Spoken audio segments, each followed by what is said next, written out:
बिस्मिल्लाहिर्रहमानिर्रहीम बिस्मिल्लाहिर्रहमानिर्रहीम अस्सलाम वालेकुम। मैं सरफराज अहमद में आपकी खिदमत में हाज़िर हूँ।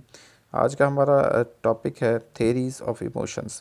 हम इमोशंस की थेरीज़ पे बात करेंगे और ये थेरीज़ इमोशंस में किस तरह से अपना किरदार अदा करती हैं और ये थेरीज़ इमोशंस के बारे में क्या कहती हैं। इस बारे में आइए आज का लेक्चर जो है वो सुनते हैं।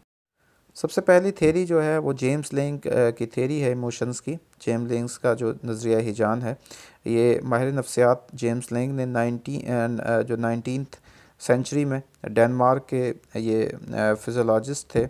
उन्होंने कार्ल लैंग के साथ मिलकर, यानी जेम्स लैंग ने कार्ल लैंग के साथ जो एक फिज़ोलॉजिस्ट थे उनके साथ एक नज़रिया पेश किया और इस नज़रिए के मुताबिक वो कहता है कि जो एक इमोशनल एक्सपीरियंस है वो एक रीज़न है टू बॉडीली चेंजेस और ये अकर होती है as a result of an external situation.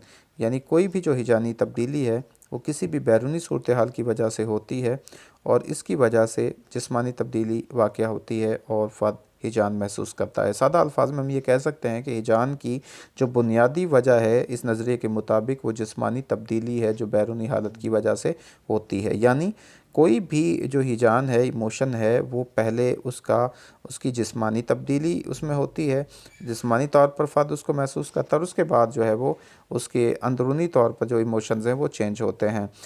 यानी इसकी मिसाल हम लेते हैं, एग्जांपल जो है, हम अफसरदा होते हैं क्योंकि हम चिल्लाते हैं। जब इंसान चीखता चिल्लाता है तो उसकी वजह से वो सैड हो जाता है और हम गुस्सा महसूस करते हैं क्योंकि हम हमला करते हैं और मारते हैं। हम खौफ इसलिए महसूस करते हैं क्योंकि हम कांपते हैं। तो कांपना या चिल्लाना, चीखना या गुस्सा करना, ये सब एक फ़िज़ोलॉजिकल चेंजेस हैं।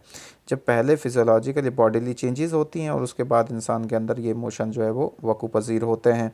दूसरा नज़रिया जो है वो कैनन बेड का जो है नज़रिया है और वो कैनन बेड की थ्योरी ऑफ इमोशन जो है ये वॉल्टर कैनन और फिलिप बार्ड जो है उसने नज़रिया पेश किया था और इसने जो जेम्स लैंग का नज़रिया था उसको रद्द करते उन्होंने अपना नज़रिया पेश किया। उन्होंने कहा था कि जो हिजान हम महसूस करते हैं और जो तब्दीलियाँ उसकी वजह से होती हैं वो दोनों अलग अलग होती हैं और दोनों एक ही वक़्त में रूनमा होती हैं।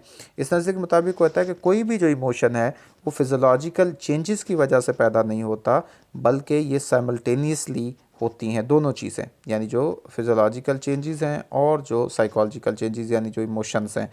तो वो कहता है कि इमोशंस और जो बॉडीली रिएक्शंस हैं इन emotions are independent of each other, both are triggered simultaneously, यानी दोनों साइमल्टेनियसली जो है वो ट्रिगर होते हैं।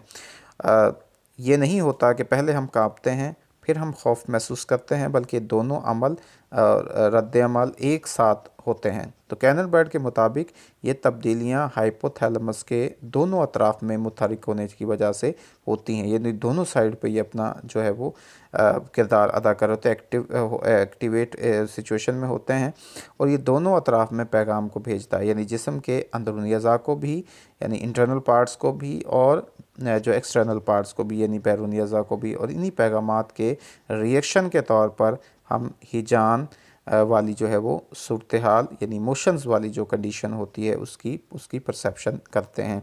तो ये बेसिकली कैनन बर्ड का जो है वो नज़रिया हिजान या थेरी ऑफ इमोशन है।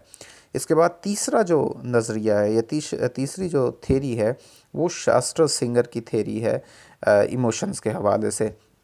शास्त्र सिंगर जो है वो कहते हैं कि जो बॉडीली चेंजेस हैं वो नेसेसरी हैं to experience an emotion but with cognitive interpretations, यानी इनकी कॉग्निटिव इंटरप्रिटेशंस यहाँ पे ज़रूरी है। यानी ये होती हैं, इमोशंस होते हैं, लेकिन होते तब हैं जब इंसान उनकी कॉग्निटिव यानी वकूफ़ी तशरीह जो है वो कर लेता है, यानी उनके बारे में जान लेता है ज़हन तो फिर ये वाकई क्या चीज़ है।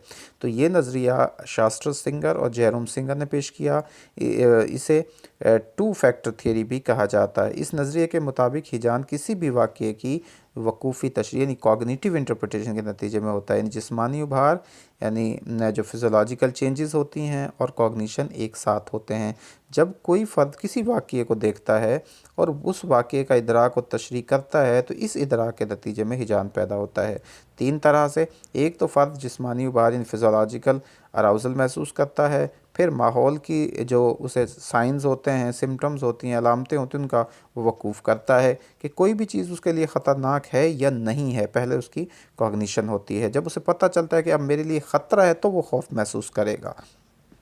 यानी पहले उसका वो वक़ूफ़ करेगा, उसके बारे में जानेगा, फिर हिजान पैदा होता है और फ़र्द एक काबिल मुशाहिदा किरदार का मुज़ाहरा करता है।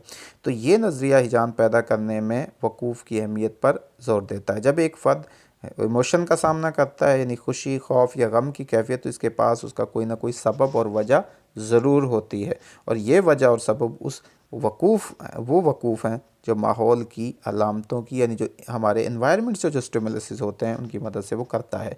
देखें, एक चीज़ एक शख्स के लिए वो खुशी का बायस होती है और वही चीज़ दूसरे शख्स के लिए वो खुशी का बायस नहीं होती। तो ये दोनों की जो कॉग्निटिव इंटरप्रिटेशन है उस पर डिपेंड करता है कि वो उसके लिए क्या मीनिंग्स रखती है, कोई भी चीज़ उसकी अहमियत उसके नज़दीक क्या है। तो ये इस तरह से इंसान इमोशंस जो है वो उसके अंदर आते हैं। तो ये थी इमोशंस के नज़रियात थे जेम्स लेंग का, कैनन बार्ड का और शास्त्र सिंगर का। इनको अच्छी तरह से आपने याद करना है।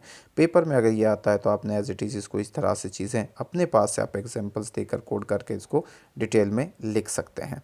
तो ये तो था आज का हमारा लेक्चर हिजान की के नज़रियात यानी थेरीज़ ऑफ इमोशन। उम्मीद है कि आपको ये थेरीज़ जो हैं वो क्लियर हो गई होंगी, आपके कॉन्सेप्ट्स इस हवाले से क्लियर हो गए होंगे। अल्लाह ताला से दुआ है कि अल्लाह ताला आपको कामयाबी नसीब फ़रमाए, अल्लाह ताला आपको आसानियाँ नसीब फ़रमाए और आसानियाँ तकसीम करने की तौफ़ीक नसीब फ़रमाए। आपका बहुत शुक्रिया, दुआ में याद रखिएगा। अल्लाह हाफ़िज़।